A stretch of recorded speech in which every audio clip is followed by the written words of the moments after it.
Good morning students. मैं आप लोगों को जो परसेंटेज पढ़ा रहा हूँ उसी से ही कुछ परसेंटेज से ही आधारित कुछ इम्पोर्टेंट क्वेश्चन मैं लाया हूँ, जो कि 4 क्वेश्चन है, जो कि बहुत ही इम्पोर्टेंट क्वेश्चन है। इसे आप लोग देखिएगा और मेरे चैनल ऑनलाइन स्कूल BSCB को लाइक शेयर और सब्सक्राइब कीजिएगा।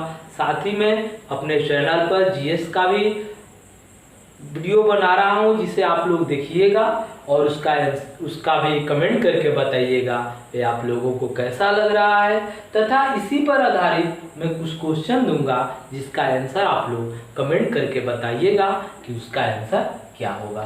तो चलिए मैं शुरू करता हूँ। पहला सवाल दिया है, यदि ए अपनी आमदनी का 20% भोजन पर, 30% मकान किराए पर एवं 25% मनोरंजन एवं कपड़े पर खर्च करता है, इसके बाद उसके पास 750 रुपये बच जाते हैं, तो ए की आमदनी ज्ञात कीजिए। ए की आमदनी हमें ज्ञात करना है कि ए की आमदनी क्या होगी। तो ए की आमदनी ज्ञात करने के पहले सबसे पहले हम देखेंगे कि 3 भागों में खर्च हो रहा है। भोजन पर 20%, फिर 30% मकान किराए पर और 25% मनोरंजन पर। इतना खर्च हो जा रहा है तो कितना बच रहा है? तो प्रतिशत तो पूरा 100% 100 का होता है, तो इसको देख लेंगे। 20, 30, 50 और 25 जोड़ेंगे यानी कि 75% खर्च हो जा रहा है। तो कितना बच रहा है? 25%। तो हमारे पास कितने बच रहा है? 750 रुपये जब बच जाते हैं तो ए की आमदनी हमें ज्ञात करनी है। तो ए की आमदनी ज्ञात करने के लिए हम ए की आमदनी ज्ञात कैसे करेंगे? तो ए की आमदनी मान लीजिए यहाँ पर 25% जब बच रहा है तीनों के जोड़ने के बाद, तो 750 से उसका 25% के बराबर कर देंगे, जो आएगा वो आमदनी हो जाएगा। यदि हमें इसको ज्ञात करना है तो क्या लिखेंगे? ए की आमदनी बराबर क्या लिखेंगे? ए की आमदनी बराबर, देखिए एकदम आसान है, आसानी से कैसे बन जा रहा है। ए की आमदनी, तो उसके पास बचत कितना दिया है? 750 रुपया। कितना बचत दिया है? जब 750 रुपये बचत दिया है तो कितना बच जा रहा है? अब हम लोग देखेंगे तो बच कितना खर्च हो रहा है? तो 20, 30, 50 और 25, 75। 75 जब खर्च हो जा रहा है तो बच रहा है 25, तो 750 गुना 100 बटा में 25। क्या लिखेंगे? 100 बटा में 25, या 100 में से 20, 30 और 25 को घटा देंगे। या यहाँ पर हम लोग लिख सकते हैं कि 100 घटाओ 20 घटाओ 30 घटाओ 25, ये लिख सकते हैं। तो क्या लिखेंगे? 750 गुना 100 और बटा में इसको घटाएंगे, 20, 30, 50, 25, 75 यानी कि क्या बच जाएगा? 25।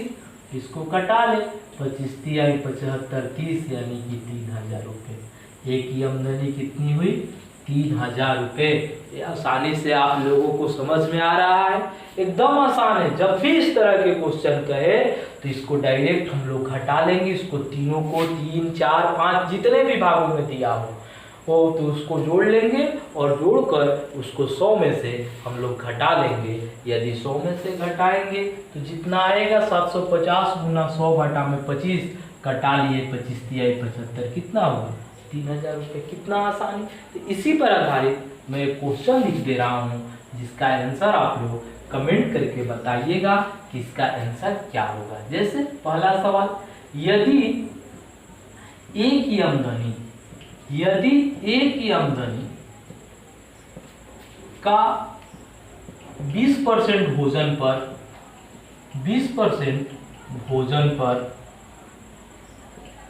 25% मकान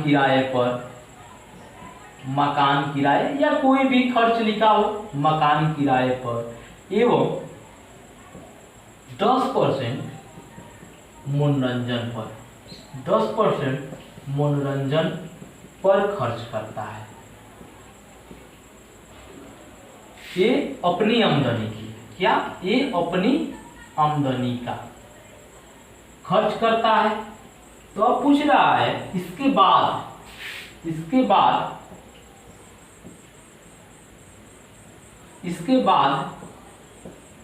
उसके पास 1800 रुपये बच जाते हैं। कितने बच जाते हैं?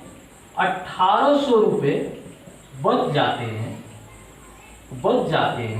तो एक की आमदनी कितनी है? बच जाते हैं तो एक की आमदनी कितनी है? ज्ञात कीजिए।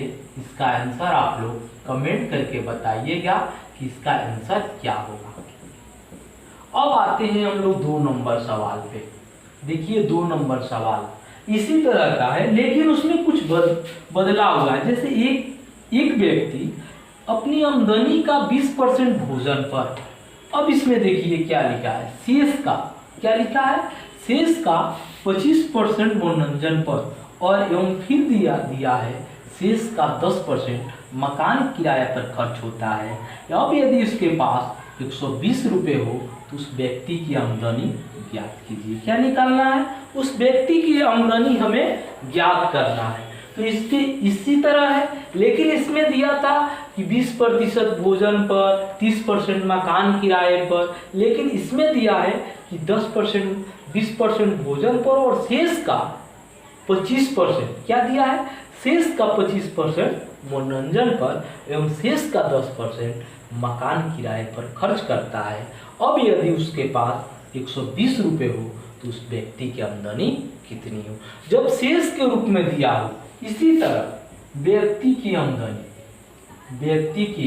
आमदनी, तो इसके लिए क्या करते हैं हम लोग? कितना बचत है? 120 रुपये। अब शेष का जब भी कहे तो एक एक को हम लोग घटाएंगे। कितना में से? 100 में से। जैसे इसको 20% भोजन पर, तो 100 और 100 घटाओ 20, क्या लिखेंगे? 100 घटाओ 20 गुना, फिर दे रहा है शेष का 25% मनोरंजन पर, 100 बटा में 100 घटाओ 25 गुना, फिर दिया है शेष का 10% मकान किराए पर, 100 बटा में 100 घटाओ। समझ में आ रहा है? अब डायरेक्ट हम लोग लिख सकते हैं, यदि आप लोगों को मालूम है, ये तो मैंने आप लोगों को समझने के लिए लिखा है कि 100 घटाओ 20, 100 घटाओ 25, 100 घटाओ 10। इसको हम डायरेक्ट भी लिख सकते थे, 120 गुना 100, 100 बटा में 80, 100 में से 20 घटाते 80 आता, फिर 100 बटा में 75 गुना, फिर इसको घटाते 100 बटा में 10, कितना हो जाएगा? 100 बटा में 10। अब इसे हम लोग आसानी से 100 बटा में 10 घटाए हैं तो 90 हो जाएगा। अब इसको हम लोग कटा सकते हैं। इसको जैसे इसको कटाए 20 5 100, 20 चौका 4, 4 से 30 ये हो जाएगा। फिर इसको कटाए 30 चौका 120 हो जाएगा।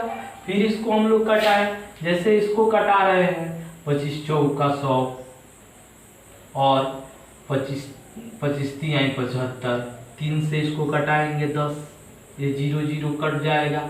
अब ये तो उसके पास 120 रुपये व्यक्ति की आमदनी हमें ज्ञात करना है, तो कितना है? तो अब इसको गुना कर लेंगे 5 का 20, 2000 बटा में 9, कितना हो जाएगा? 2000 बटा में 9 रुपये। यानी कि जब 2000 बटा 9 रुपये होगा तो इसको दशमलव में बदल सकते हैं, 9 दूनी 18 हो जाएगा। फिर इसे बदले तो 2 20 9 दूनी 18, 222.22 रुपये भी ये भी हो सकता है, या ये भी आंसर हो सकता है। और इसी पर आधारित, यह आसानी से समझ में आ रहा है, इसी पर आधारित मैं क्वेश्चन लिख दे रहा हूँ, जिसका आंसर आप लोग कमेंट करके बताइएगा कि इसका आंसर क्या होगा। जैसे पहला सवाल, पहला ना दूसरा सवाल है, 2 नंबर सवाल। एक व्यक्ति अपनी आमदनी का 20% भोजन पर शेष का 10% मनोरंजन पर एवं शेष का 5% मकान किराए पर खर्च करता है। शेष का 5% मकान किराए पर खर्च करता है, अब यदि उसके पास 200 रुपये 200 रुपये हो तो उस व्यक्ति की आमदनी ज्ञात कीजिए। उस व्यक्ति की आमदनी ज्ञात कीजिए। इसका आंसर आप लोग कमेंट करके बताइएगा कि इसका आंसर क्या होगा। तो 2 नंबर सवाल भी आप लोग समझ चुके, पहला और दूसरा सवाल समझ चुके। अब आते हैं 3 नंबर सवाल पे। 3 नंबर सवाल दिया है कि एक व्यक्ति अपनी आमदनी का 33.1/3% भोजन पर, शेष का 25% मकान किराए पर तथा 20% कपड़े पर खर्च करता है। शेष का ही ये दोनों है, एक चीज और ध्यान देना है, शेष का ही ये दोनों है 25% और 20%, मतलब ये एक साथ है और ये अलग है। खर्च करता है, उसके पास मात्र 1760 रुपये बच जाते हैं, तो उसकी आमदनी ज्ञात कीजिए। उसकी आमदनी हमें ज्ञात करना है, तो इसमें भी व्यक्ति की आमदनी यदि लिखे हम लोग कि व्यक्ति की आमदनी बराबर क्या होगा, तो व्यक्ति की आमदनी यदि हम लोग ज्ञात करें तो क्या लिख सकते हैं, तो कितना बचत है 1760 रुपया। कितना बचत है 1760। 100 घटाओ, इसको 100 में से घटाएंगे, जिस तरह इसमें भी घटाए हैं, तो 100 में से इसको घटाएंगे यानी कि 100/3 यानी कि 200/3 हो जाएगा। क्या आएगा 100 में इसको घटाएंगे तो 200/3 हो जाएगा। इसको फिर इसके बाद शेष का 25% मकान किराए पर तथा 20% कपड़े पर, इस दोनों को जोड़ ले। 25 20 45 हो जाएगा। 100 में से घटाएंगे, क्या बचेगा यहाँ पर 55। अब देखिए इतना तो बच रहा है, इसको लिख सकते हैं 1760 गुना 100 गुना 3 बटा में 200 गुना 100 बटा में 55। अब हम लोग कटा लें, ये दोनों जीरो से दोनों जीरो कट जाएगा। 55, 11 से इसको कटाए, 11 5 55 और 11 से 11 एकम 11 बच जाएगा 6 66 16 0 5 से कटाए तो 5 32 2 से कटाए 16 यानी कि 16 3 4800 रुपये। कितना हो गया इसका आंसर 4800 रुपये। समझ में आ रहा है। और इसी पर आधारित मैं एक क्वेश्चन लिख दे रहा हूँ जिसका आंसर आप लोग कमेंट करके बताइएगा कि इसका आंसर क्या होगा।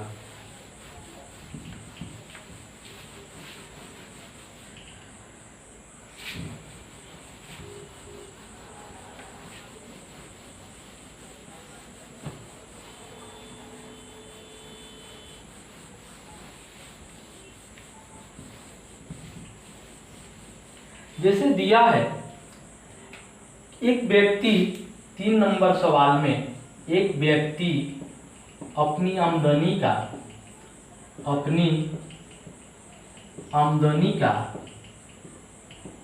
20% आमदनी का 20% भोजन पर तथा पर शेष का 25% मकान किराए पर, शेष का 25% मकान किराए पर और 15% कपड़े पर खर्च करता है। 15% कपड़े पर खर्च करता है। उसके पास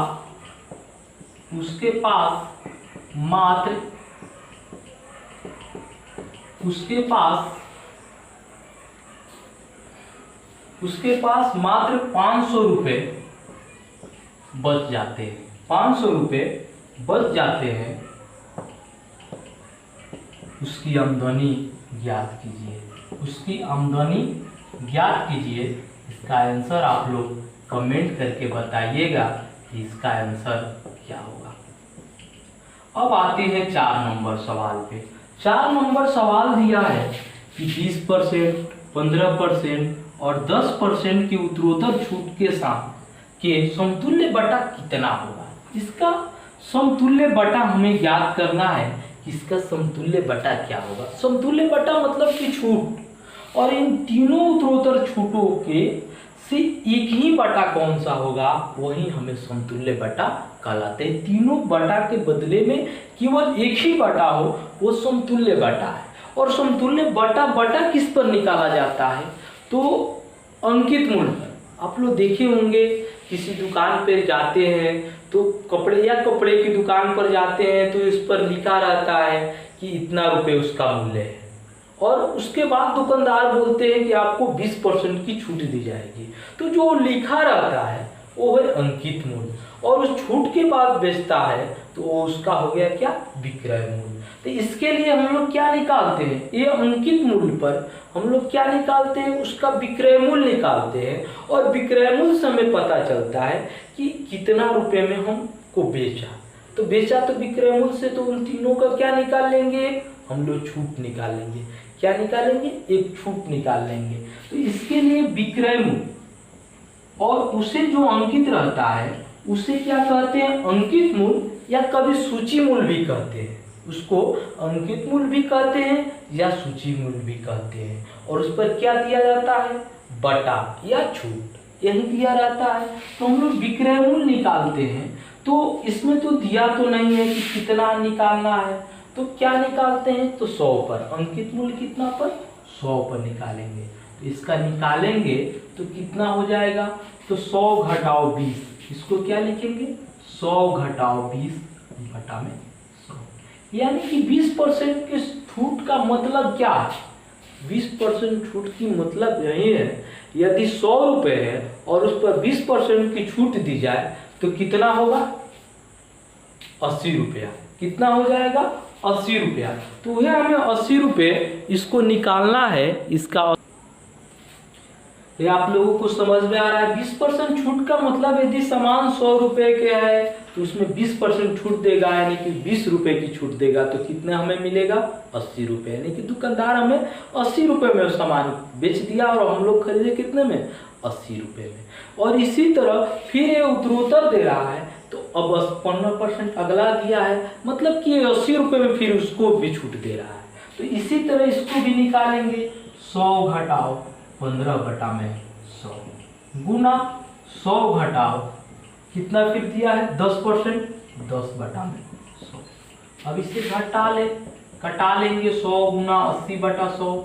यदि हमें जानकारी डायरेक्ट लिख सकते हैं, केवल समझने के लिए लाइन है, डायरेक्ट हम ये लाइन लिख देंगे परीक्षा में, और इस पर कटा लेंगे, गुना 85 बटा 100 गुना 90 बटा में 100। इससे कटा ले, 10 100 कट के इसको कटाएंगे, 1 0 1 0 1 0 कट जाएगा, ये हो जाएगा। अब इसको और कटाएं तो 17 पचे 85 और 20 पचे 100, और इसको कटा ले, 4 दूनी 8 और 10 दूनी 20। 10 के रूप में यदि बनता रहेगा तो हमें सबसे अधिक भाग देने में आसानी होगी। क्या होगा, भाग देने में आसानी होगा। डायरेक्ट दशमलव लिख सकते हैं, तो इसको हम लोग गुना कर लेंगे। 17 9 153 में 4 से, 3 चौका 12, 15 चौका 60 और 61 612 बटा में 10, यानी कि कितना आ गया, 61.2 रुपये। क्या यहाँ पर लिख दे रहे हैं, 61.2 रुपये, इतना आ गया विक्रय मूल्य। तो हमें समतुल्य बटा मतलब कि कितना का छूट मिला, तो इन तीनों को मिलाकर ज्ञात करना है। 100 रुपये की सामान थी, हम लोग खरीद लिए कितने पे, 61.2 रुपये में। कितने रुपए की छूट मिली, इसके लिए क्या करेंगे, 100 में से घटा लेंगे तो हमें आ जाएगा उसका क्या, समतुल्य बटा। यदि समतुल्य बटा हम लोग निकालें तो क्या करेंगे, 100 घटाओ 61.2%, यानी कि घटाएंगे तो कितना आ जाएगा, इसको घटा ले, ये हो जाएगा 9 में से 1 घटाएंगे 8, 9 38.8%। क्या हो जाएगा, 38.8%। ये तो सवाल आप लोगों को आसानी से समझ में आ रहा है, और इसी पर आधारित मैं एक क्वेश्चन लिख दे रहा हूँ, जिसका आंसर आप लोग कमेंट करके बताइएगा कि इसका आंसर क्या होगा। जैसे 25%, 15% और 20%। या 25%, 20% और 10% का क्यू का समतुल्य बटा ज्ञात कीजिए, इसका आंसर आप लोग कमेंट करके बताइएगा कि इसका आंसर क्या होगा। बस इतना ही। आप लोग हमारे चैनल ऑनलाइन स्कूल BSCB को लाइक, शेयर और सब्सक्राइब कीजिएगा। साथ ही इसी पर आधारित जो क्वेश्चन मैंने दिया है उसका आंसर आप लोग कमेंट करके बताइएगा कि इसका आंसर क्या होगा। आप लोग इसका स्क्रीनशॉट ले सकते हैं।